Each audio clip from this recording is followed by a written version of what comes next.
Industry, Mr. M. Nagaraju, joining us. I just wanted to, before I request Secretary General, wanted to say that this is in continuation of our work in the coal sector, along with the government, after the launch of the coal auction by the Honorable Prime Minister, where FICCI collaborated with the Ministry of Coal. And we also followed it up with 3 stakeholder consultations, 2 with the industry players and 1 with financial institutions thereafter. And so this is a continuation of that effort to today bring the discussion on sustainable technologies.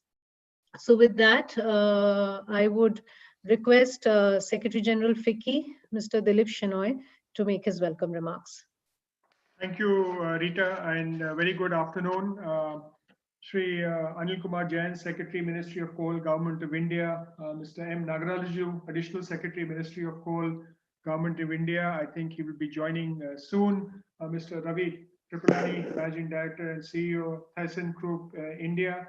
The colleague, Mr. Vivek Bhatia, all the other senior industry leaders who have joined this session on propelling the mining industry forward through sustainable technologies for AatmaNirbharBharat. A very good afternoon and welcome. And I would like to actually, today is a very auspicious day, it's Dhanteras. So Dhanteras greetings and advance greetings for Diwali. But keep well, keep safe. Be part of the festivities, but please remember your mask, your do gaz ki duri, and your hand washing, because if you all are safe, then the industry will grow. This session is coming immediately on the heels of the AatmaNirbhar 3.0 announced by the Finance Minister just a few minutes ago. To congratulate and compliment the government for that. A lot of incentives for ensuring, employment of existing workmen and adding workmen, and a lot of other infrastructure investments, the 10 champion sectors that were announced yesterday. So thank you, Mr. Jain, for all the support that you've been giving us. A very warm welcome to you this afternoon. I remember prior to the auctions, we used to interact very, very regularly. And I think the auctions have been successful. And now we have to go into the execution phase. And one of the aspects of the execution phase was getting sustainable technology into this area going forward. So thank you very much for joining us today. To all the industry leaders and stakeholders from the various sectors such as power, aluminum, steel, cement, mining, joined us for this discussion on sustainable mining technologies. I would like to thank you for joining and thank you for participating. And a very special thanks to our partner Thyssen Group for supporting this initiative. Even FICCI is an organization, and any support that we get in terms of continuing to generate revenue is very, very important at this point of time. And thank you very much. I think the mining industry has got tremendous potential, and I had promised that I will not exceed my time between 3:05 because we have started late, but just a very, very warm welcome to everybody, and look forward to a very enriching discussion. And now may I request Sri Ravi Tripalani, Managing Director and CEO, Thyssen Group, to kindly deliver his opening remarks. Thank you. Thank you, Mr. Shenoy. Good afternoon. Shri Anil Kumar Jain ji, Secretary, Ministry of Coal, Government of India, Additional Secretary and Nominated Authority, Ministry of Coal, Government of India, Mr. Shenoy, Secretary General FICCI, Rita Roy Chaudhary, Assistant Secretary General FICCI, distinguished guests. Good afternoon. I represent the Thyssen Group of companies in India, and for me and my colleagues, the great privilege to be a part of this first CEO's roundtable to see how we can propel the mining industry in India forward through sustainable technologies to be able to create a truly Atmanirbhar Bharat. I'd just like to set the context by taking a minute, if I may, to tell you a little bit more about ThyssenKrupp. ThyssenKrupp is a 200-year-old German multinational company, and which is currently in the midst of, shall I say, significant transformation. But the one thing that hasn't changed at all over these 200 years is our core value, and they're probably best described by the 3 words we use in our tagline, which is engineering together tomorrow. So we're a diversified group of companies that are joined together by a DNA of engineering and technology expertise who excel in working collaboratively with multiple stakeholders to develop sustainable solutions for tomorrow. We recently sold, as you may have heard, our elevator business, and the businesses that are currently present in the group are steel, automotive, components and systems, marine systems. We are, for example, one of the largest manufacturers of submarines in the world, and our plant technology business, which has a very significant play into the mining sector. One example that I think I'd like to quote that exemplifies the values I've just enunciated is the Carbon to Chem project. Now, ThyssenKrupp's Carbon to Chem technologies offers users an opportunity to enhance the sustainability of their supply chain by capturing the greenhouse gases, especially carbon dioxide from exhaust fumes and blast furnaces, for example, and by using fresh hydrogen generated through renewable energy to be able to then create new molecules of carbon, which can be reused in fuels, fertilizers, and plastics. What is important is that this technology development process has been a good case study of how we can work collaboratively. More than 17 institutions, including the government of Germany, came together, including institutions such as BASF, Siemens, Volkswagen, the Ruhr University, and as I said, the government to develop different components of this technology. And we have just cleared the pilot phase and now getting into phase 2. Now, involvement in India has also been long, and we've been here for more than 7 decades. And like the rest of the globe, in India too, we are focused on sustainable solutions. 2 small examples, the biomass boiler that we have developed recently and introduced into the country really can help address our pollution problem. As somebody who's moved recently from Mumbai to Gurgaon, I can tell you some of the pollution at this time of the year near Delhi is something that you can palpably feel.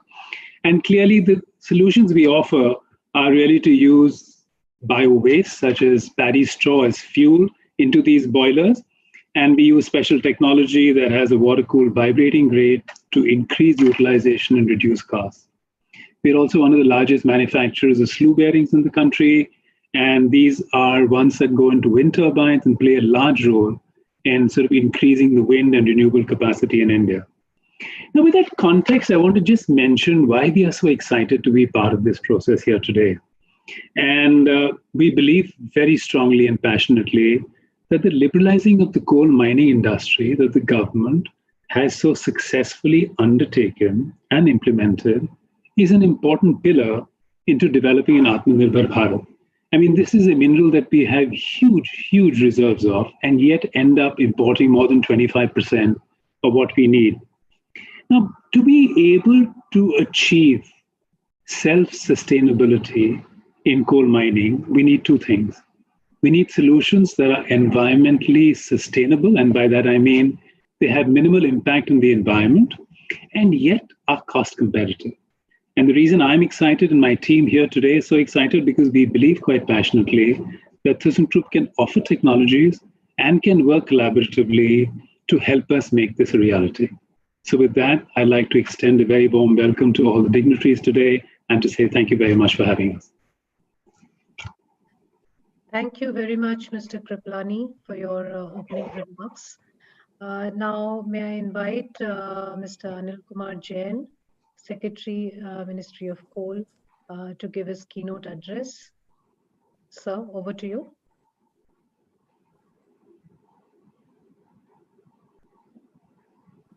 So you'll have to unmute yourself. Sir, you have to unmute, sir. Sorry. Good afternoon, friends. And I'm thankful particularly to Dilip, Rita, and the association to have given me this opportunity.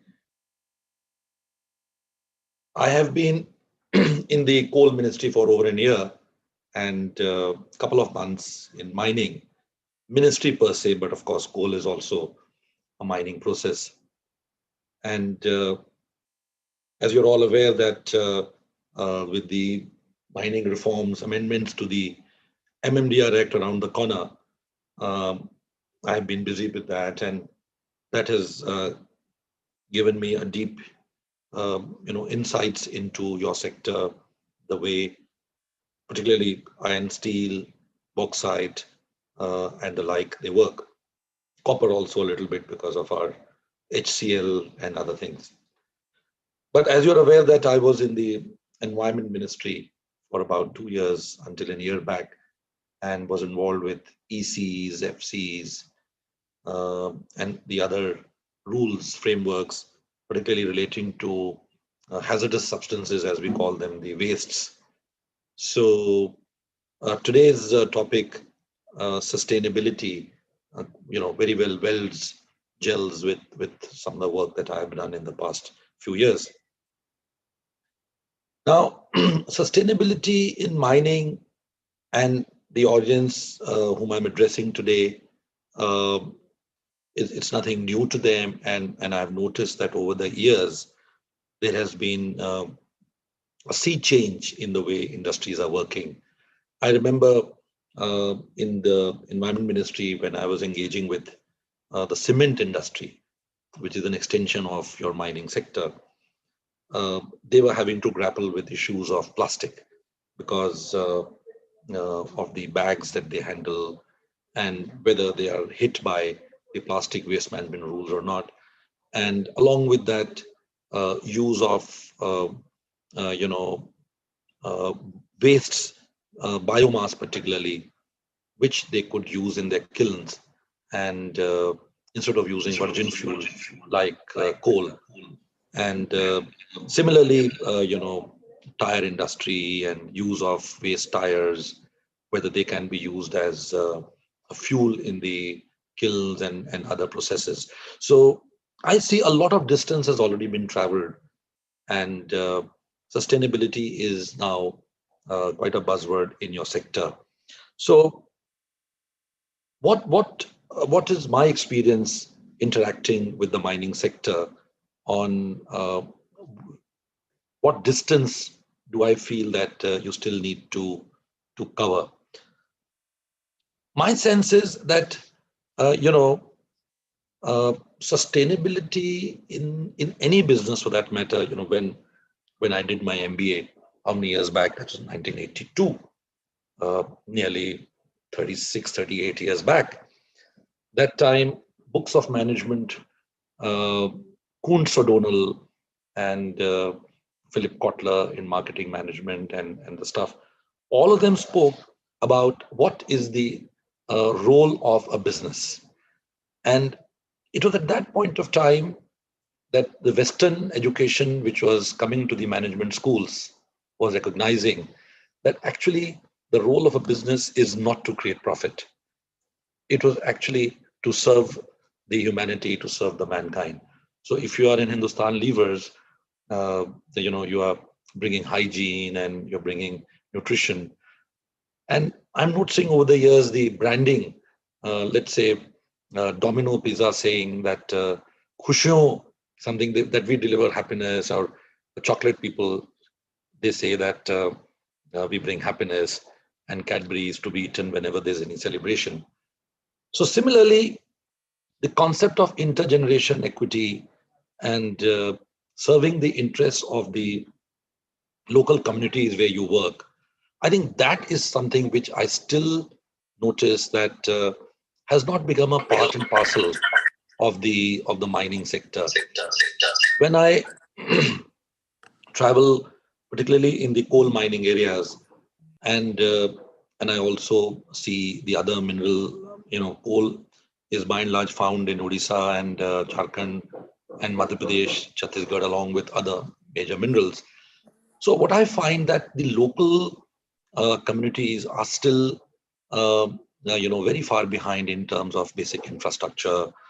I always give an example to people that when you go to Singrauli in Madhya Pradesh and you go past Renukut and other places, and I don't mean to single out anybody, but I'm talking of a region per se. And the same thing is probably true for Chhattisgarh also, where I have served and I've traveled. That you see, you can travel for miles and you don't get to see any electricity in the local villages. And Singrauli is one district which probably produces about 10 to 15% of India's electricity. So you have all the major powerhouses there. So that, really sets me thinking that you pay salaries which are prescribed, you do a lot of CSR, but the transformation of the rural areas in terms of, minimum levels of quality of life, etc., are yet to come up. To my mind, with I also would like to allude to various, levies that have been levied on your sector. Let us say the DMF and in some cases like coal, GST compensation and royalties are also very high.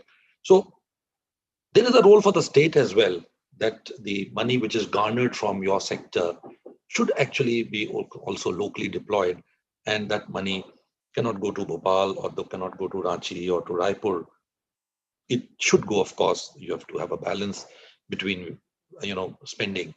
But then the local community is today increasingly becoming a stakeholder, and is the mining industry, which actually comes in for a sharper focus, because the way the mining industry, impacts the local ecology, the land, the water, the air, the vegetation. When you compare it with some of the service sector industries, .coms and telecom and banking, insurance, which are the other thriving businesses in our economy. So that balance is required more from the mining sector than from the other sectors. Similarly, extending the same discussion, I noticed that, let us say, adoption of renewable energy, adoption of, the other day, I got a call from the petroleum minister that we should encourage use of LNG in heavy earth moving machinery. And that was a very valid point, that if you were to use, let's say, LNG in your dumpers, then the emission, etc., would be far, far lesser. Gas is, lesser emitting than at least 30%, 20 to 30% lesser emitting than oil, and 50% less emitting than coal. So use of cleaner fuels, use of renewable energy, adoption of energy efficiency. I might confess that in our own state-owned, such a large behemoth, Coal India Limited, there has been, inadequate attention towards energy efficiency. Just like for vehicles, you have brought in the fuel CAFE norms. Similar norms need to be adopted in the mining sector. So, what does sustainability mean? What is its importance? How can you enhance sustainability? Are areas which are very well known to the mining fraternity. But the point that I'm alluding to is that it needs to be embedded in the heart of the mining operations. Well, while we are looking at mining reforms, amendments to the MMDR Act, and the rules, the auction rules, etc. Since I am in the midst of the COs, let me use this opportunity to generally mention that they are very well progressing, and we hope that in the next maybe 6 to 8 weeks, these reforms may get adopted in the statute book. We did distribute the discussion paper, and you're also aware of the high HLC recommendations, which were headed by the Vice Chairman of the Niti Aayog. So you have been party to their development, and all I can say is that we will be going even beyond what is in public realm. So whatever you have seen in the discussion paper and HLC report, hopefully on the basis of our experiences, some of us, I was not there that time when the HLC was discussing mining reforms. I was there from the environment side, and the minister has also been interacting with all of you. So we will try to give you even a more liberal dispensation than what is known in the public realm. There will be some learnings from the coal sector, the recent auction round, and the licensing regime of the coal, where there are milestones which you have to adhere to when you win a mine. They have been lacking so far. We'll be introducing them. and there will be a system of incentivizing early production. So the way we have adopted in coal, we'll introduce that as well. So there will be a regime of reward and punish. And between the PSUs and the private sector, we will be trying to introduce a level playing field, so that since you have to win mines through an auction regime where you have to pay premium, you should have almost a similar regime. Otherwise, it will disincentivize. So we're going to open up the sector and reduce the requirement of the exploration status. Let's say right now only G2 grade of exploration is put up for mining lease, and G3 for PL cum ML. They're going to try and loosen up that in several ways. So I wanted to use this opportunity to send this message. Finally, sustainability, let us say, is now a buzzword, and I'm sure that with Vicky, with whom we used to interact very often in the Environment Ministry, and Vicky is no stranger to sustainability matters. So it is high time that all of us realize that environment cannot be ascribed zero value. So now you've been noticing that this year, with the air quality worsening, there has been a pretty strict and a tough response on the government, setting up of an air commission. Crackers and all are being pretty fully banned, and there being a call that even thermal power plants may be shut down in the larger area.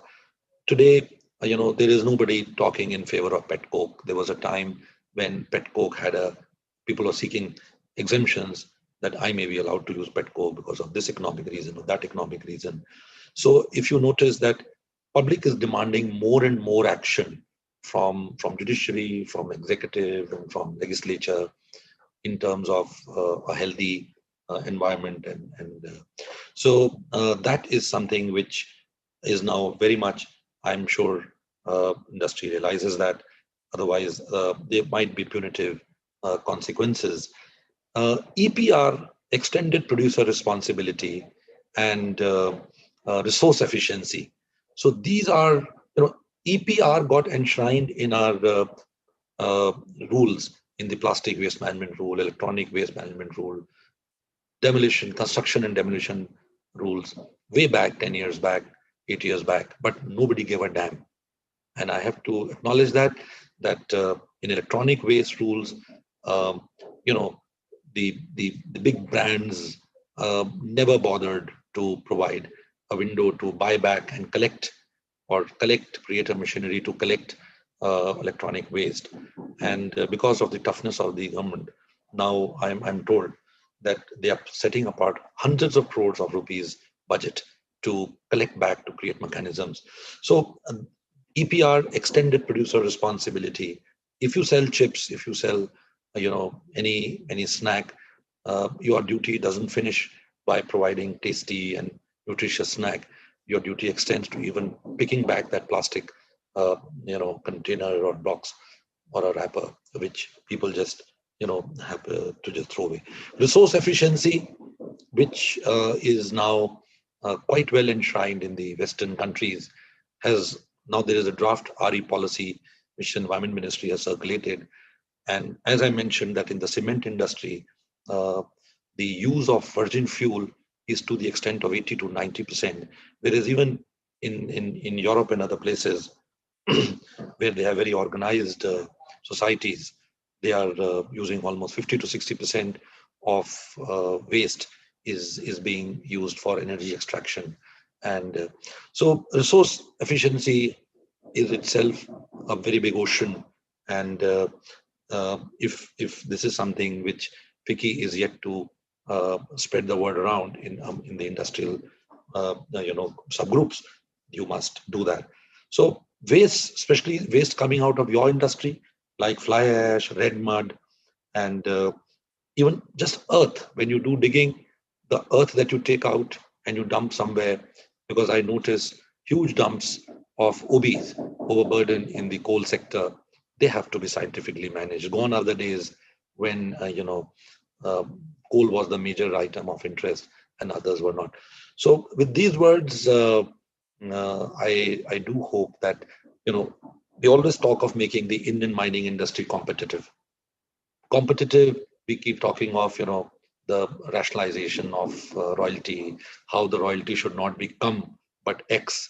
And we keep talking of, fixing the ASPs right, and the National Mineral Index should not be onerous, it should be industry friendly. So we always keep harping how the government's rent sharing regime should be fixed to be more efficient. But I have a feeling that sustainability is going to be a bigger challenge for you, and you all know it. It's nothing new. So with these words, I congratulate you for choosing such a pertinent and relevant subject for discussion. And I look forward to engaging with you in future on other related issues. Thank you. Thank you very much, sir, for your keynote address. And I must say that you have actually touched upon the entire breadth of issues from an environmental stewardship point of view for industry, and alluding to the mining industry today, of course. And as mentioned, that this particular roundtable, CEO's roundtable, is focused on sustainable technologies for mining. But because of all the points that you made, sir, cutting across all the issues, I'm just compelled here to just take half a minute to mention that we as FICCI are really focusing on all these aspects. On sustainable mining technologies also, we are actually sort of capturing what industry is doing, and we are soon going to produce a report in this regard and present it to you. Which will capture what the mining industry is also doing in terms of sustainability. And regarding your points on EPR on waste, we are focusing on EPR on plastic waste. We are working very actively in circular economy. On the resource efficiency policy, FICCI has reached out with its representation to the government. We are working on FGD. So all these issues, sir, thank you for alluding to this, but we want to be guided by the government, but at the same time, I think industry is moving forward in a much proactive manner, and we are trying to work with industry in this direction more and more. So with that, sir, I would just like to now request that we move on to the interactive session. We have actually confirmations of 27 CEOs today. Almost all of them are here today from this sector. And without further ado, because we want to make the most of your time, I also want to acknowledge that Mr. M. Nagaraju, Additional Secretary and Nominated Authority, has also joined the discussion. And now I would request, good afternoon, Mr. Nagaraju. And I would now like to request Mr. Vivek Bhatia, Managing Director, ThyssenKrupp Industries, to take the interactive session forward and invite you to moderate it. Over to you, Mr. Bhatia. Thank you, Rita, and really extremely grateful to Honorable Secretary Shri Jain Saab for a wonderful set of remarks, and really pointing us, very rightly to all the critical issues and topics. Before I sort of open it up and get into the discussion, I would also like to congratulate you, sir, and the entire ministry. I think it was an incredible auction process that was conducted flawlessly, and really the results are amazing. What we see is almost 7,000 crores of revenue for state governments. And also, during the auction process, I think even in the last round, I saw the tweet from Shri Prahlad Joshi. It was really incredible. So I think much congratulations to you for a very successful effort. I think we have a great audience today. Everybody is really looking forward to the opportunity to really pose questions. We had some questions up front, and maybe before I dive into them, I would like to pose the first question from my side. So sustainability is a topic which is very closely also linked to efficiency of operations, and you spoke about that as well. And when we look at India, I think roughly 30% we are importing, and that I think the auctions will fix. We will have a big boost in our domestic production, and volumes will go up. But when we look at our FOB prices of coal, I think they are quite high when we compare it on a quality of coal basis with some of the other countries like Indonesia, South Africa, and so on. And on top, when we look at our production through the year, we see a lot of cyclicality as well. So there are, occasions, I think, where we have flooding in mines come monsoon period. We have seen almost a 25-30% hit in production levels. And that then has a cascading impact, because then many of the power plants go down in terms of their feed levels. So there's this big topic of efficiency, which from a technology perspective, there are many stable technologies available. I think continuous mining, we've seen that being used quite a lot. We have seen SMCPs, which are semi-mobile crushing plants. We've seen electrification on the mines in a big way from an emissions perspective. So technologies are there, but the deployment of many of these proven technologies has not been as high in the Indian mining sector, and particularly in coal. So maybe you could shed your thoughts on, from an industry point of view and from a government point of view, how are you trying to encourage the adoption of newer technologies, both within the state-owned entities, but also in the larger set of players who will now join post the auction process? Well, 2-3 points you have raised. You've mentioned that the FOB price of the Indian coal is higher than that of, let's say, Indonesian and others. Then you raise the point of seasonality of production and monsoons impacting availability and prices going up. And thirdly, technology induction in coal mining sector. As regards the FOB prices, let us be very clear that the prices FOB, Coal India's mine head, those prices are very, very competitive as compared to FOB prices of Indonesia and other places. But it is the subsequent levies and the prices and the cost of logistics, etc. A ton of coal, maybe G13 variety, is sold by Mahanadi Coalfield Limited. What Mahanadi Coalfield Limited gets is maybe 850 rupees. 850 rupees is, I think, $11 a ton or something like that. ये भाव कहाँ मिलते हैं? कौन सा Indonesian कोल आपको $11 में मिल जाएगा? FOB में. But 11 उसके 850 रुपए के बाद, can you imagine, 14% royalty and 14 पे वो 4.2 जो है वो आपका DMF and down the line उसके ऊपर GST लग रहा है, फिर 400 रुपए GST compensation लग रहा है. And if the coal is to travel more than 1200 kilometers, railways takes 2300 rupees. तो 850 रुपए मिलते हैं महानदी कोल फील्ड को, और वो कोला जब राजस्थान पे पहुंचता है तो पता नहीं 4000 रुपए का 3.5 का हो जाता है. तो I mean, this is a larger issue. 50% of the freight carried by Indian Railways is of coal. So I always joke like this that Bombay Suburban is actually financed by the coal sector. So ये I think we are very competitive, and अब तो जो MDO mode पे जा रही है कोल India, and सभी लोग जा रहे हैं, प्राइवेट सेक्टर तो पहले से ही है, तो इसलिए कोल इंडिया का प्रोडक्शन तो बहुत ही कॉम्पिटिटिव हो जाता है.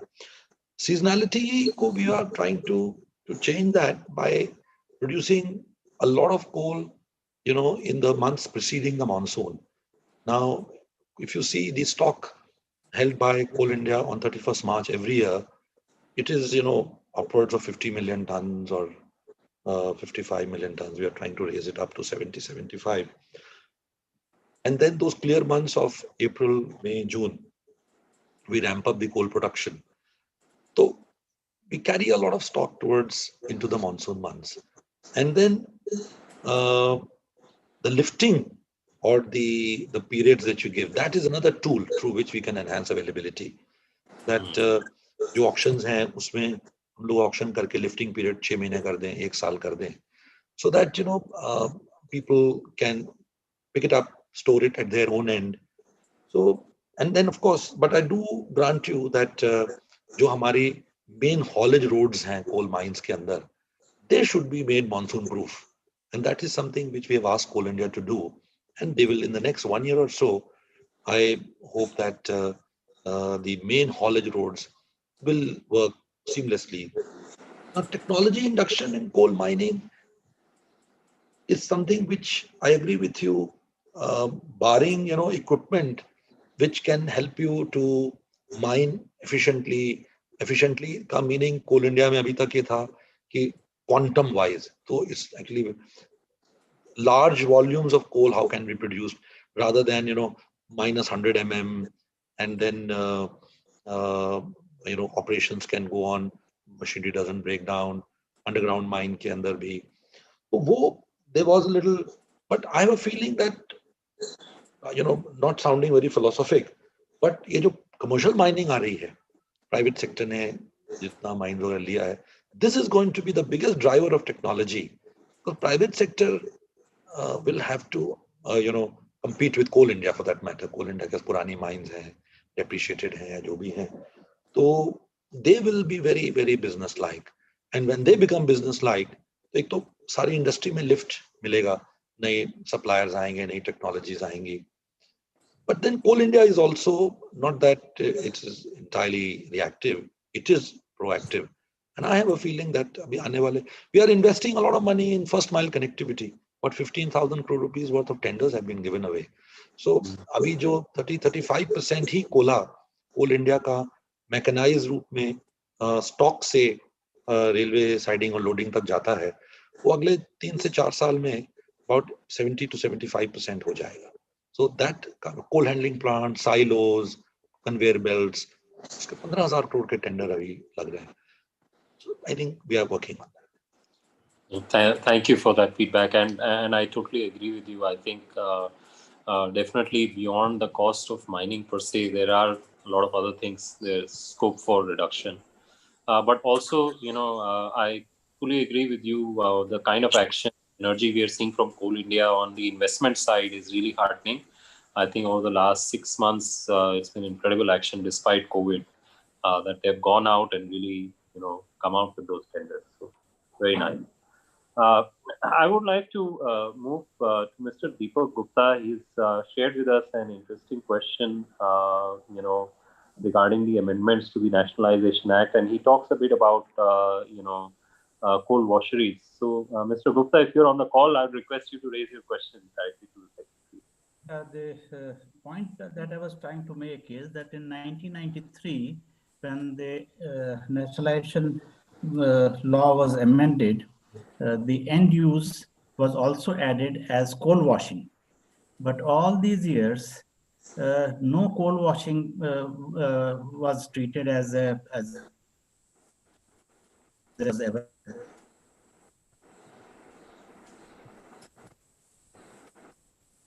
So I think there's a problem with the connection there. But if I were to share the question that he'd raised, it was that coal washing was supposed to have received a big boost, and somehow it hasn't received that kind of impetus. So if you could shed your thoughts and light on what it is a total reversal now. It is a total reversal now, and coal washing has been taken off that preference. No, as regards coal washing, end use, etc., is concerned, now in the commercial mining, there are no end use restrictions, etc. So, if somebody wants to get into coal washing business as a commercial activity, if there is a client who wants washed coal, and coal washery investor wants to do it as a service charge, as a service activity, he can set up washeries. Washeries are delicensed. You have to go to Environment Ministry and get an environment clearance and provide that service to the person who demands it. Or if a coal mining, private company wishes to sell washed coal, he can do that.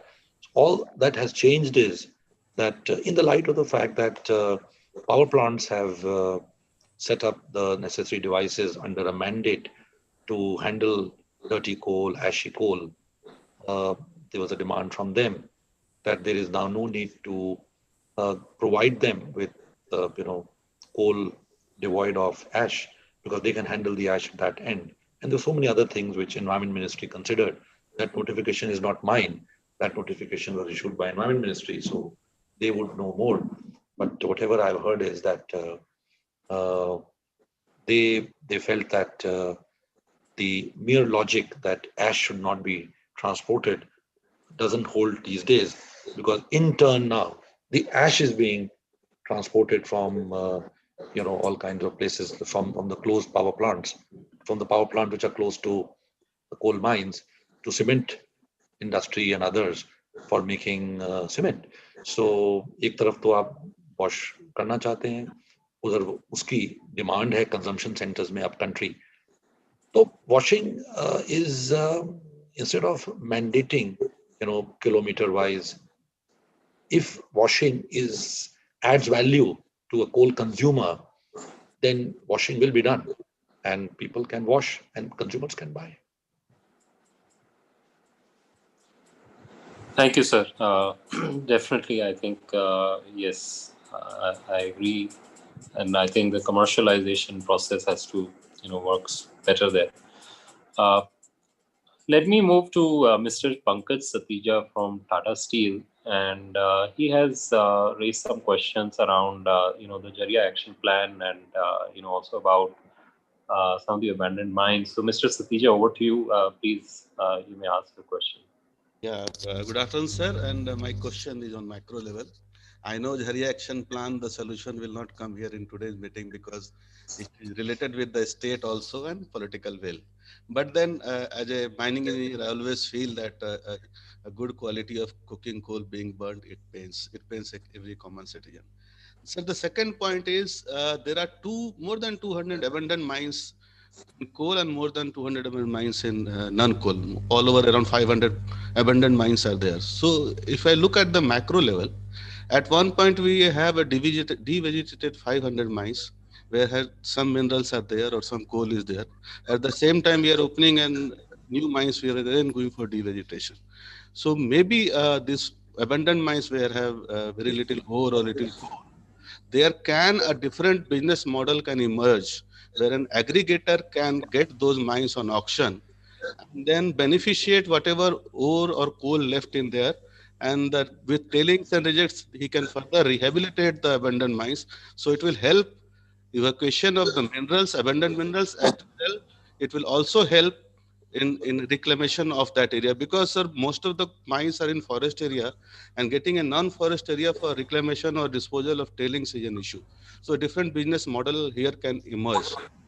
My third point is again related to what is happening across the world. So as you rightly mentioned about the cleaner vehicles, so there is a ICMM, International Council for Minerals and Metals, where the member companies have come for innovation of cleaner and safer vehicles.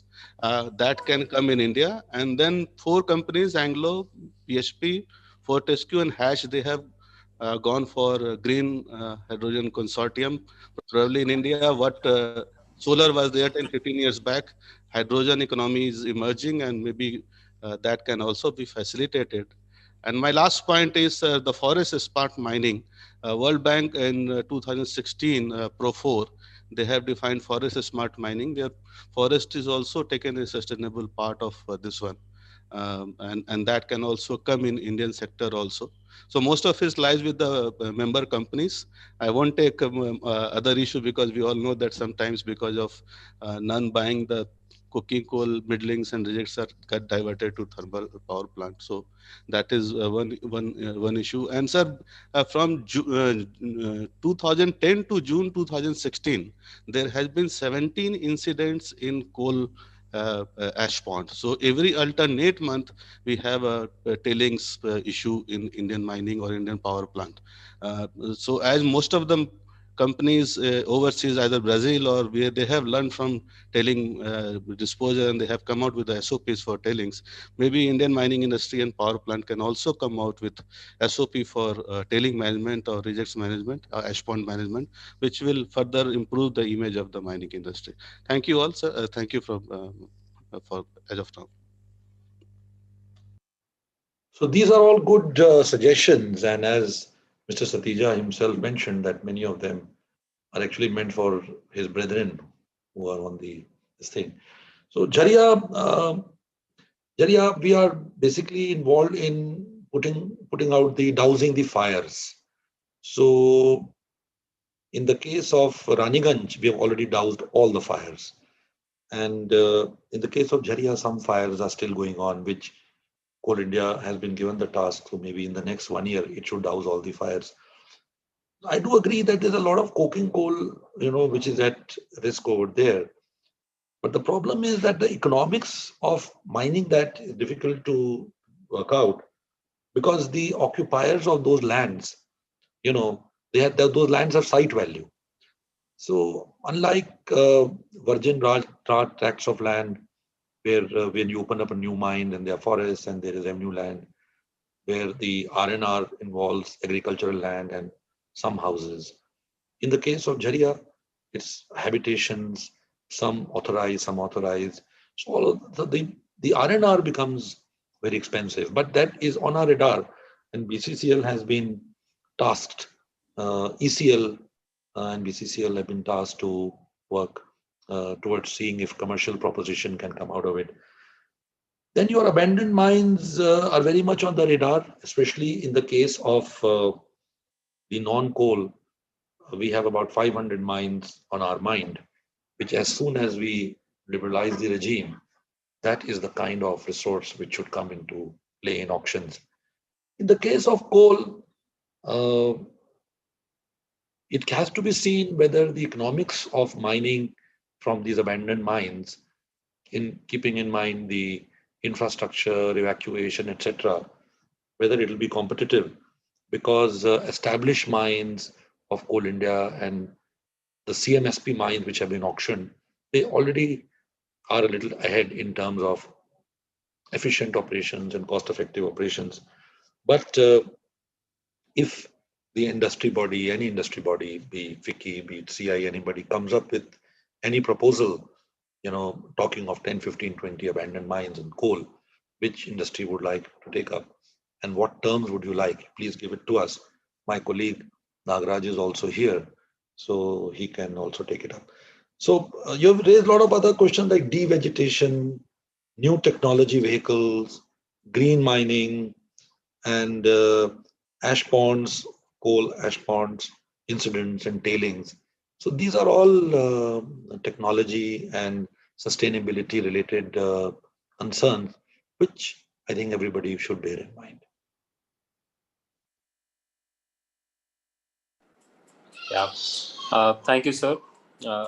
Next, I would like to invite Ms. Devyani Rana. She is from Caterpillar India and, of course, one of the large equipment providers.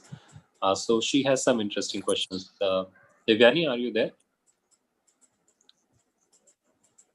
Yes, I'm here, but my connection is very bad because I've been only able to join from the mobile. I don't know if you're audible or not. We can hear you. Yeah. So you can ask a question. Am I audible? Okay. Yes. Okay. Sir, this is Devyani. Namaskar, yes, sir, yes, to you namaskar. and to Please, Mr. please go Nagaraju. on, Devyani. We have 3 queries, sir.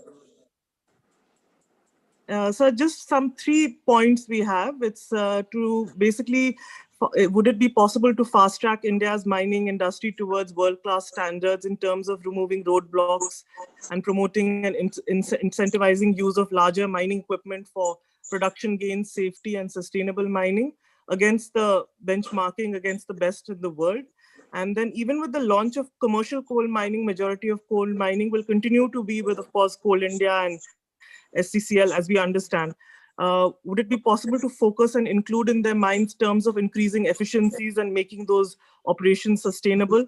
Example, asset life review, operating efficiency, use of larger mining equipment. And then also, sir, is it possible to form a task force to support sustainable mining via reduction of GHG emissions and through alternate fuels and equipment design, sir? Thank you, sir. Yeah, all these 3 points of yours are need of the hour. Introducing world-class standards in efficiency, in HEMM. And your second point is linked to the first one. Can we build in, life cycle efficiency in procurement of these equipment? So when you adopt world-class standards, then they have to be met by deploying world-class equipment. So this is very much, this is an area where I am very keen on, and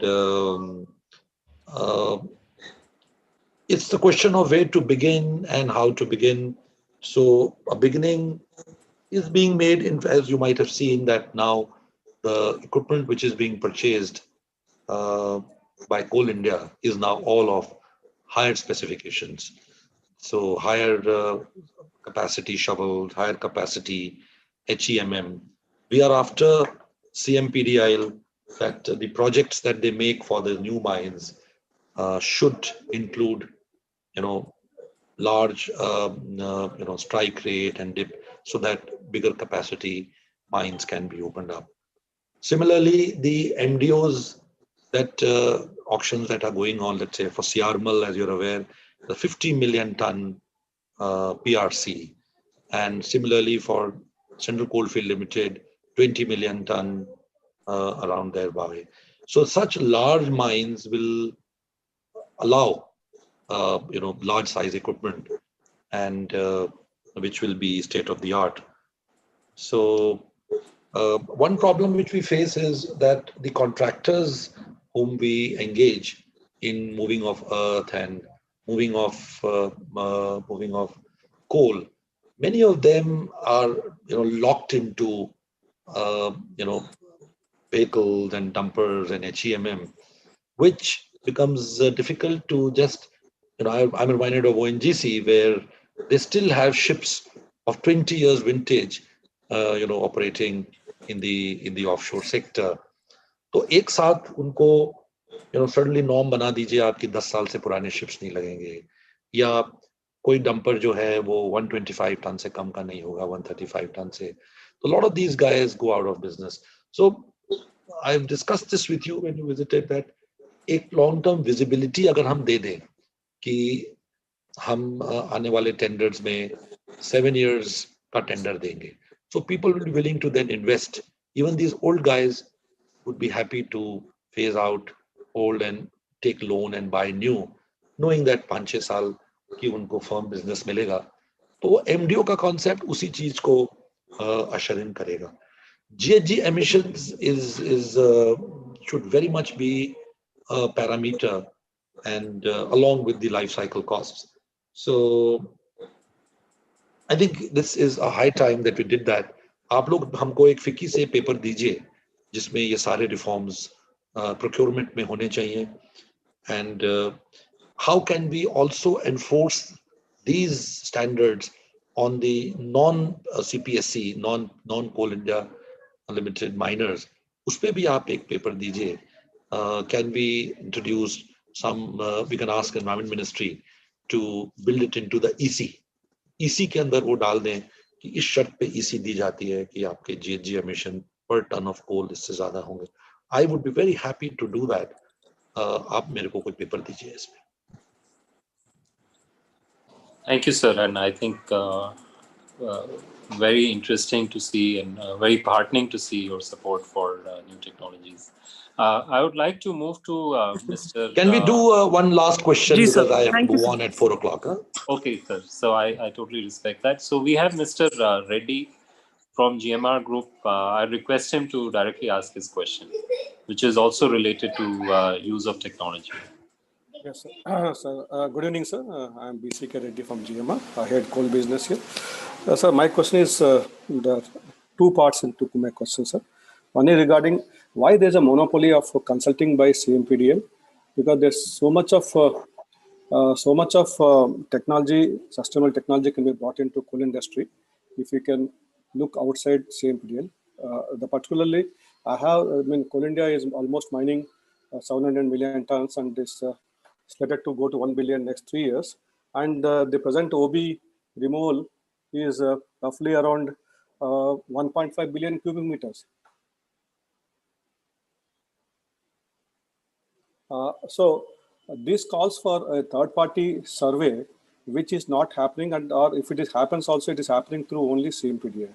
So what I would suggest, sir, that there should be a third-party survey for volume measurements, because you are going for large MDO contracts now.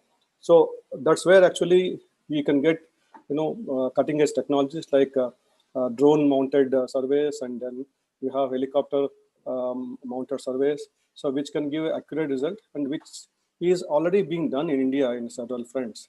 So this is why my request that MOC should stipulate to Coal India that they should go for cutting-edge technologies for surveying and also. This is number one, sir. Number two, totally unrelated to my earlier question, sir. I firmly believe that regarding coal washing, sir, it is not the prerogative of the user. Basically, it should be a prerogative of the producer, coal producer. Worldwide, I traveled in Australia, I worked in US, where it is the responsibility of the coal miner to wash the coal and give good coal to the industry.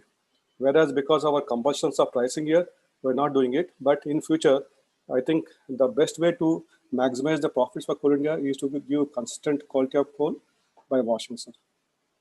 These are my two questions. Thank you so much.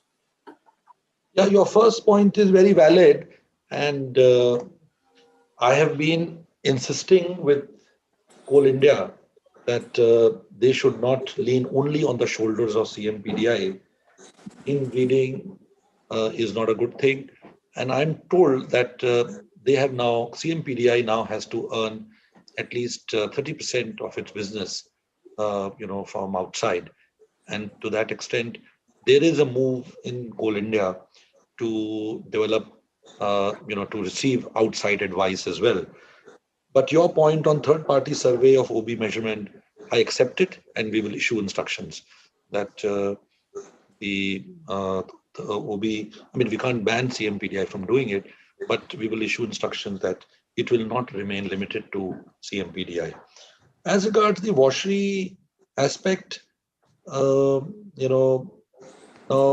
you are, what I mentioned earlier was that there should not be a mandated, consumption of washed coal, because it was felt in the government that an arbitrary ceiling that up to 500 kilometers of the coal mine, people can use high ash coal, and suddenly 501 kilometer you have to use washed coal. So the government feeling was that at the end of the day, there's an input and there's an output. In the case of Environment Ministry, they would like that there should be such emission control devices, be it in the vehicles or be it in the power plants or whatever other polluting process is there, that the emission control has to be there. Now, if the regime has to, this is my personal feeling, as I told you, that washing mandates are not part of my ministry's business. So I'm informally telling you that there should be some arrangement between the power plants and the coal suppliers, that if it is cheaper and the markets will drive it, if it is cheaper to achieve the emission standards prescribed, for a power plant by getting washed coal, then the power plant should tell a company that I will not buy unwashed coal. And you give me washed coal, you charge me for washing, but in that process, I will save money and it'll be cheaper for me to produce power rather than having to set up emission control devices at my end. So now what you're trying to say is that Environment Ministry should impose some kind of embargo that no high ash coal can leave the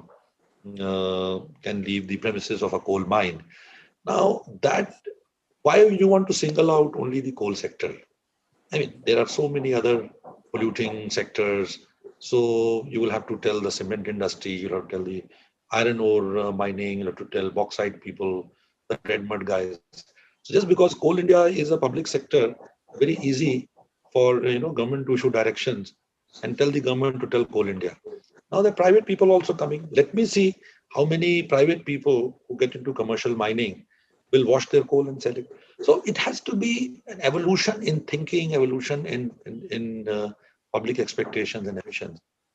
But if Environment Ministry tomorrow decides what you are saying they should be done, it will be done. Thank you, sir. Right. Thank you so much, sir. And it was really, really wonderful listening to and interacting with you. And we are truly grateful that you took the time out. I think many important points came to light. And definitely, I think we all benefited from the interaction. Rita, would you like to say something? Yes. So thank you very much. I think we for still have a sharing. few questions for. But can we have a last question, please? Okay. I cannot say All right. no to you. So And quickly, maybe after this last question, sir, if we can request additional secretary to stay on and take the remaining questions, that will be very nice. The additional I'm secretary sure can Mr. stay on. Nagaraju will oblige. Additional secretary can take stay on, but will not answer. okay.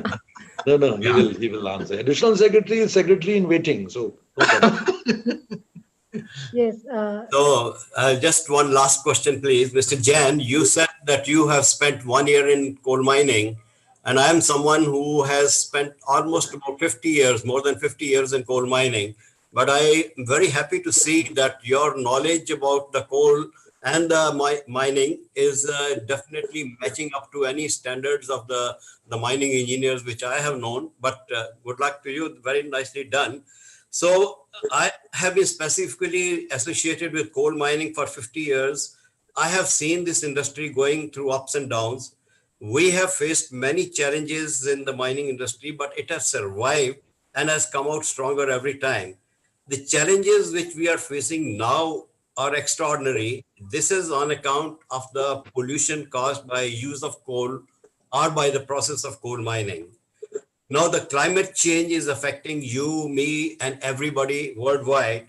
There's a clamor for stoppage or reduction of the use of coal. Many countries have gone ahead and done that. Everyone believes use of coal and the resultant pollution has a sizable impact on climate change. No, as a mining engineer, I'm sorry to say that mining areas are still highly polluted. You have confirmed that in Talcher and some of the places you have visited. Most of the coal-fired boilers used for power generation are inefficient and do not conform to the permissible emission norms. 60% of the power plants are not going to be complying with the emission standards. Now, in such a situation, how you and me are going to explain to our children and grandchildren our plans to increase coal production to 1,400 million ton by 2023 and 2,000 million tons by 2030. There is a certain emission standards which need to be complied with, which we have failed. The other day, the power secretary said that because the money which has gone to the GST compensation should have come here, and we would have provided FGD for everybody. So that is not so. So are we not failing in our duty somewhere? Not really your fault, but as somebody who has a sizable presence in the formulation of the policy in regard to use of coal, I would request your answer on this subject, please. Thank you very much for your compliments coming from a person with 50 years of coal mining experience. I'm really glad. Now, let us forget the past, because we are interested that our children, our grandchildren get a better future. So, what is happening? What is likely in the future? Let me tell you that policy making, is a very difficult task. As Power Secretary said, that he wants funding. So, somebody might say, I'm not differing with my colleague. He's a good friend of mine, Sanjeev. But sometimes we say that it should be allowed to be passed on to the consumer. So in that case, policymakers will have to decide that a higher cost of power will be admissible to protect the environment. So there are many options, and I have a feeling that now all of us are moving towards that scenario where we'll be willing to change our existing positions. To give you one example, in the Environment Ministry so far, if you violate the environment clearance, there is no polluter pays principle. You see, in the case of Volkswagen, when NGT imposed a fine of, I think, 50 crore or something like that, and similarly in some other cases of builders, it imposed 50 crore, that builder went to Supreme Court, that Environment Protection Act does not provide for any reparation costs. Supreme Court raised it to 100 crores. So now so Environment Ministry, I read in the papers, is now thinking of introducing some levies, some charges on people who pollute, and take that money and fix the buy devices and do something. So now in the coal block auctions, you noticed that Chhattisgarh government was not agreeable to 5 mines. They said they might come in the elephant corridor. That corridor is yet to be notified, but the reservations had come in. So we readily obliged, we withdrew 5 of them, and they said you can include 3, which we did. Jharkhand government is raising this question. Very one of the pleasant changes, or you might say that as a stance, states are now becoming active. That we want to protect our environment, and so there may be differences. That matter is sub judice, so we have our own stand. So we are now moving towards a regime where even Coal India will have to think that can we go a bit deeper in our existing mines? Can we go in for a brownfield expansion, explore the lower seams which may be exploited at a higher cost, rather than going for virgin territories and deforest and bring. So we have been talking to Coal India that they should come out with a long-term plan where they do not deforest more. So I have a feeling that these are moves which are now quite valid, that the future seems to be quite bright. The past policy making has evolved, and where we have reached today to be looking to a brighter future is only because of learnings from the past. Thank you very much, and I'm sure Mr. Nagaraj will be happy to give you our perspective. Thank you. Thank you very much, sir. Thank you. Thank you, sir. Thank you, sir. Thank you so much for joining, Secretary, sir. Thank you so much. It was a pleasure listening to you and interacting with you. Thank you so much. Yes. I would request everyone should continue. We still have 1 or 2 questions, and with Mr. Nagaraju with us, definitely. So maybe to begin with, Nagaraju sir, once again, congratulations on a very successful auction process. I think it's really a milestone, a significant milestone for the country and also for the coal ministry. So heartiest congratulations. So maybe I think the opening questions I'll raise to you is, what next? So having done this now, what's the focus, and how you what's the next step for you at the ministry? Let me thank you and thank the industry for such a very good participation and making the process very, very transparent and enviable. Now it went off well. So next job is to issue the allocation orders. So, vesting orders, what is called. So we are in the process of doing that. So we will we hope by next 1 week or 10 days so. After Deepavali, I was intending to do it before Deepavali, but I think we'll not be able to do it.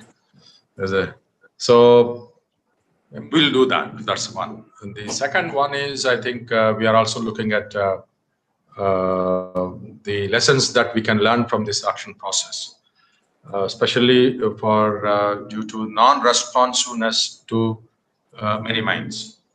So we would like to have maybe perhaps a consultation with industry groups and the industry players on what is required to be done, so that we can go for next round of auctions.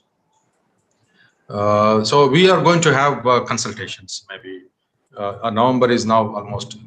We'll be spending with a lot of festivals. November, so December we have, I think, 3-4 weeks. We'll be able to do consultations, and then I think we'll come up with perhaps another round of options.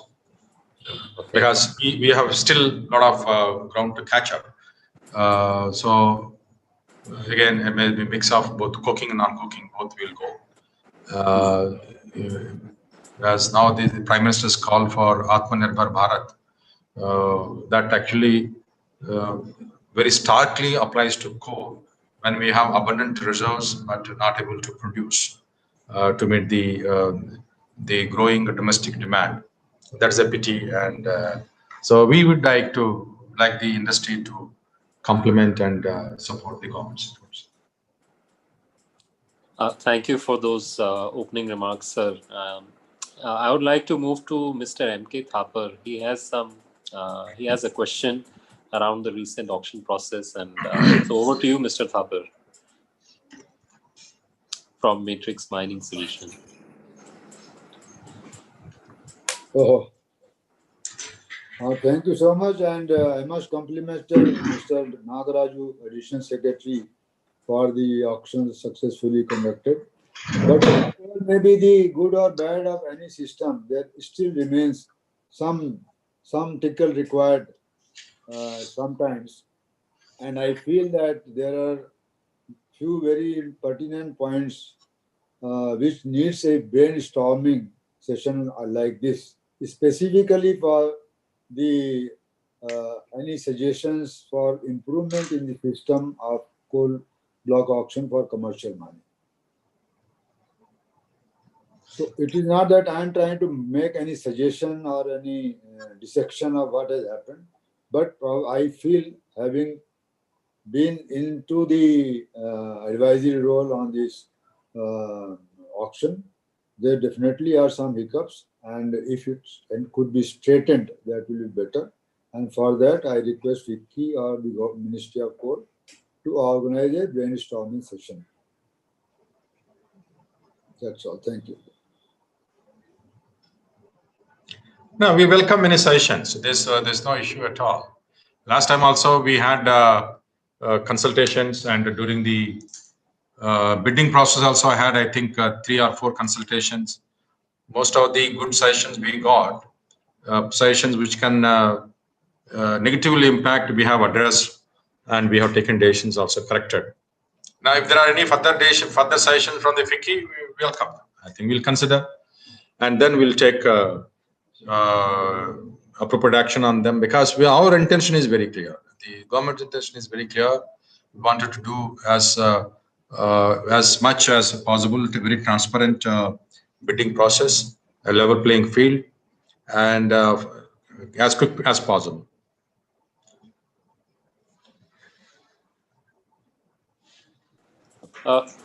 Maybe as a follow-up question, sir, earlier also in some of the questions we saw, points around environment, emissions, and efficiency. So are there any thought processes or ideas to have several of these, requirements to be further built into the auction process? What are your thoughts around this? See, let me put it this way. Efficiency parameters were there since 2015, okay? And in fact, they are very, very strict, okay? In fact, this round, I think those who are in the coal industry, I think will acknowledge, we have liberalized the efficiency parameters as much as possible, okay? In fact, we have now understand, despite having very strict efficiency parameters, not more than, in fact, not even 50% of the coal mines we have auctioned since 2015 are operational today. Okay. In fact, the bigger culprit is state governments and PSUs, but the private sector is not far behind them. Despite the threat of the forfeiture of bank guarantee, they are unable to do it. Now, at the cost of, let's say, we wanted to be a little more proactive in giving a little more flexibility to the successful bidder. Therefore, this time we have further tweaked, and efficiency parameters are much more liberal, much more, I think, proactive, and therefore, further than, I don't know actually any other.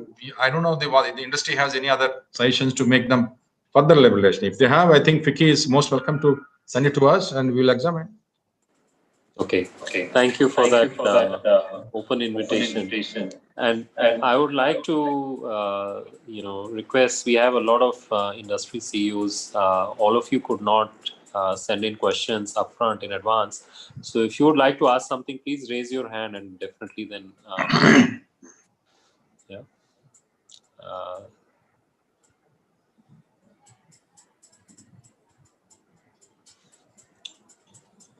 Yes, Mr. Agarwal.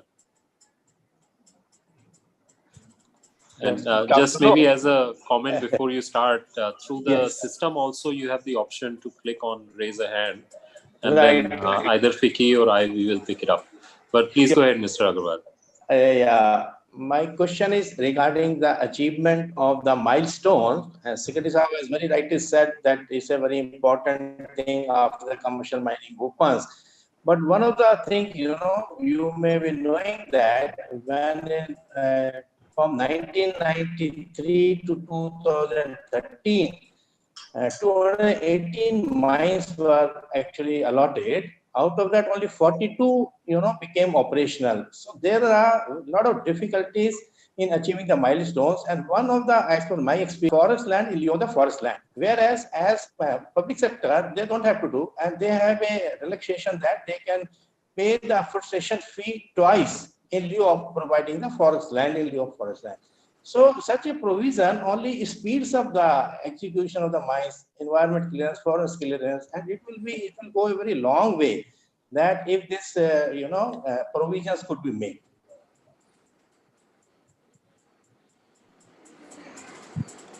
Yeah, you're right. Thank you very much, Mr. Agarwal. See, let me put it this way. Out of 107 mines we auctioned till, excluding this round, only 35 mines are operational, okay, including the public sector and private sector. So 35 is very, very small number. Since I'm talking about since 2015, both auctioned, allotted. Now, out of this, the private sector is able to operationalize 50% of the mines, whereas the public sector is only about 25% of the mines, total mines we allotted to them. Now, despite very liberal regime to the public sector, they are unable to do that. But despite some of these mines allotted to the state governments are within their own states.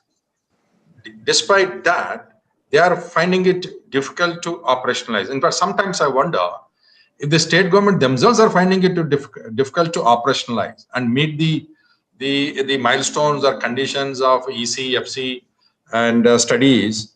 How come a private sector participant will be able to navigate so many things? Yes. But be that may, the issue remains. I've been dealing with this ever since, I think, last 5-6 months since I joined the coal ministry. I've been dealing this. I've been taking up. I've been writing. I've been talking to the Minister of Environment and Forest on EC, FCs, and other site-specific studies. No, the pandemic, I think we all have to acknowledge. The pandemic also has impacted greatly the operation of the mines and also conduct of studies, conduct of hearings, public hearings, many places. So these all actually delayed. We are trying to evolve good mechanism for this. I think new guidelines they are going to issue and the public consultation will have, I think, a more friendly and responsible, self-responsible mechanism there. But coal ministry will be with you on this, and both parties. One is for giving faster clearances as well as for protecting the environment and sustainable mining. We are for both issues. As Secretary Cole has mentioned, we are very concerned, as like any other citizen of this country, responsible citizen of the country. We need to protect our environment. We need to protect our water, our land, for future generations. On this, there will not be any compromise just because we are in the coal ministry. We'll ensure all standards are met and very strict standards. And but we also support that early clearances. Okay, thank you. Yes, thank you. Thank you very much. So, good evening, sir. Good evening. Yes, Mr. Mishra, please. Yes, I'm from NTPC. So I have few suggestions. So Yeah. why don't you encourage this merger of adjoining coal blocks? It takes so much of time to secure approval to merge the mines and optimize the resources. We can actually, if it is a PSUs, we can consider, but I don't know issues. But I see conceptually there should not be. If they are allotted to the same person, same entity, and I think I don't know how to look at the ECFC guidelines, but I think from a ministry perspective should not be an issue. Yes, sir. Actually, to cite an example, NTPC is allotted this Banai and Bhalumuda coal block in Chhattisgarh, and even CMPD has recommended a merger to improve this percentage of extraction. In spite of the recommendation of nodal agency, Ministry of Coal is reluctant to provide a permission. That's when was this? Have you taken them? I don't remember. I have not come across this case. We are running for last 2 years for the merger. No. You people have met me several times. So far, I have not been told. Only issue you have been telling me was about allocation of the transfer of these assets to wholly owned subsidiary of NTPC. Okay. So that's all. One more suggestion, sir. Since ThyssenKrupp team is there, and one of our MDO Triveni is looking to go for this Buraguda mining in Talaipalli coal block, and internally we are also working to introduce it in Mandakini. But there's a huge land rate in Odisha coalfield, demand of 1.5 crore per acre. That makes this mine unviable. And without an optimal land in possession, how can we bring in this new technology? I agree. See, if the land cost shoots up to 1.5 crore per acre, I think mine project may become unviable. Yes. But I don't know which district it is located, but I thought the average is between 30 to 50 lakhs, not more than that per acre. So that's what we pay from the MCL. And in fact, Naiveli, we just paid, I think, Talabira, I think about 75, something like that. So not more than that. But 1.5 crores is too high. I don't know. There may be some other interests working there. So I think you have to talk to the local representatives and to get this thing. I think from FSC it appears to be abnormal. My last suggestion, although it is not related to NTPC, in the last commercial bid, if you have noted, the best grade mines like Urtan in MP that faced the lowest bid. And the regions, being a mining engineer, we can emphasize because CMPDI has isolated the most difficult patch for this kind of auction. That's why Government of India failed in securing high bids. Otherwise, this best grade mine should have faced the highest bid. Okay, now I think now that you are mentioning, since you are also a mining engineer, this time we are going to seek again consultations. Yes. That time you identify, tell us which are the good mines. CMPDI gives us, but you people also, the industry can also identify good mines which will be attractive, okay, which will be attractive to the industry. Then we will take that feedback into account to identify and put on the option. Thank you, sir. Thank you. So I'm also conscious of time. So maybe one last question, if someone would like to raise. Mr. Arora, please. Yeah, you're on mute, Mr. Arora, so you'll have to just unmute. Yeah. Yes. Okay, Mr. Nagaraju, I would like to compliment you and your team for a great job which you have done. We were frankly not expecting you to perform as efficiently as what you have done, you know, but yeah, compliments to you for a great job. And the best part was that you have stuck to the time schedule, you know, and they completed everything in time. That's a great achievement. So the process was well conducted, and this time, for a change, you know, the persons who had done the bidding, they have also done their homework very well, the calculations, etc. So they have not gone overboard like the last time. You know, in the last time, I think something happened to them, and they just, you know, they lost their mind. But this time, I think everybody was in with cool, calculated calculations, and they have done a great job. No, my question and request to you is that having done the first trench of this, and you will probably come up with many more, and you have promised to the allottees that you will hold their hand in two things. One is that you will help them in the land acquisition.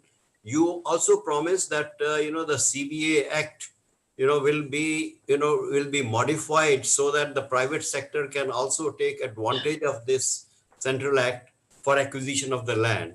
So this needed some kind of a persuasion with the parliament or somewhere, which I was told that it's a process which will be done. But I hope you will remember that, and you will also remember that you have promised that you have to hold the hands of these people in getting the approvals as short as possible, so that they could start their mining in about 2 years' time.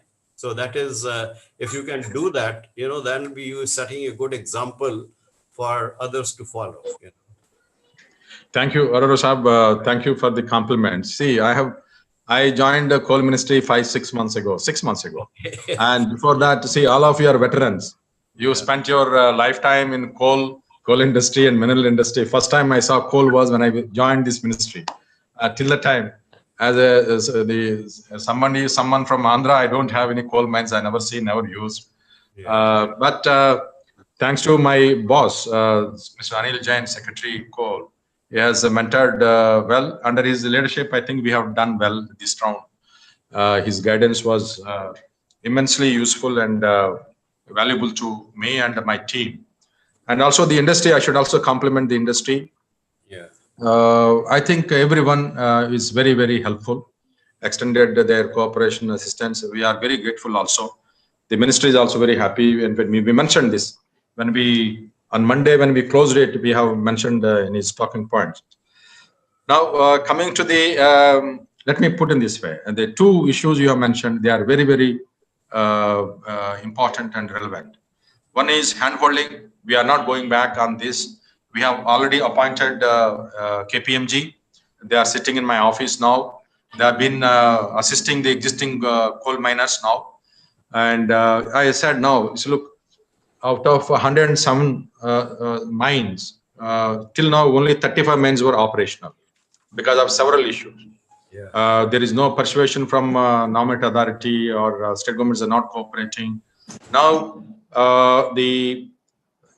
several state governments have come on board, especially Jharkhand, Orissa, and Madhya Pradesh. They are all very cooperative. But for this pandemic, many mines would have been operational now. So I have a team in place. We have appointed them with a lot of money. Okay, government is paying that. So they are working with us now to operationalize, to help they are going around the states. They are going to even to the districts also to talk to the forest people, revenue people, and get it thing. Now, coming to the second point, CBA. Now we said we will try to take this up. In fact, the proposal is ready. So we are waiting. This is under consultation with the states. Consultation we have completed. On the one hand, I'm doing this auction. The second, on the other hand, we were also doing consultation with the states. So we have about 12, 13 states which we have to consult. So we consulted, we taken their views into account, and then we have the government of India, we have finalized our own draft. Now we are consulting within the interministerial consultation. What is called interministerial consultation is there. Once it is done, I hope if the government approves it, we are going to extend the law will be amended. So till the time, I think it is a ball in the air only. Okay. So, but we are all positive. We are all hopeful that the government will, because it's the government is the one which is saying that they want to amend this CBA Act, and then so that some state governments not helping the allottees in acquisition of land will not be arising. If they want it, they can always approach the CBA under CBA, and we will issue the orders. So both are under the process. I hope we'll have positive news on this. Thank you. Right. Thank you so much, sir, for these comments, and also to all the participants. I think it was really a fantastic engagement that we had. Thanks to your probing questions, and also maybe one remark at the end I would like to make, that we've taken note of many of the points raised, and together with FICCI, we will try to work towards some kind of thought paper, but also maybe a broader industry event where we can position these up for a larger discussion and also arrive at some conclusions, which, as you very rightly said, Mr. Nagaraju, we would like to make sure that from the industry you get the feedback and that supports the next round of auctions as well. So with that, I'd like to hand it over to Rita and the team at FICCI. It was an incredible opportunity. Thank you so much to FICCI for making it happen. Over to you, Rita.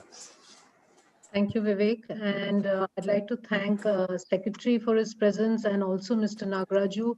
I think we've had a wonderful relationship and partnership with the ministry in, ever since the coal auction mining process has been launched. And most importantly, I want to thank the ministry and you, Mr. Nagaraju, for all the openness and open-mindedness that the ministry has shown towards industry in, taking the suggestions on board, in encouraging open dialogue and discussion. I think that's the most valuable part that we see in this whole public and private hand-holding exercise as you move forward to liberalize the sector. And I must say this liberalization of the coal mining sector is really a precedent for other mineral sectors, as well as really sets the stage for higher efficiency improvements that will usher in sustainable technologies, because there is a clear incentive to do so. So I think this roundtable has been absolutely very, very I think interactive and very insightful. And we want to thank the ministry for giving us this opportunity, for agreeing to come on board at such short notice to address the senior industry officials who are present here today. We would like to thank all the members of industry, all the senior officials who are present from the private sector for this interaction. And this is not the last, of course. This journey will continue. We as FICCI want to continue to support the ministry in helping to engage the private sector more and more effectively in this sector. And therefore, we are definitely going to work on some of the discussion points and some of the clarifications or questions that have been raised. Also, Secretary has called us out to submit a few notes that were discussed today. We will do that very soon. And certainly the discussion here definitely sets a stage for a much larger discussion that we would like to do with the ministry very, very soon. So with that, I would really like to thank also ThyssenKrupp for supporting this initiative. And with that, we thank everyone for their presence and participation. Thank you very much. Thank you. Thank you. Thank you. Thank you. Thank you, Mr. Nagaraju. Thank you, Rita. Thank you. Thank you very much. Thank you. Thank you, Ravi. Thank you.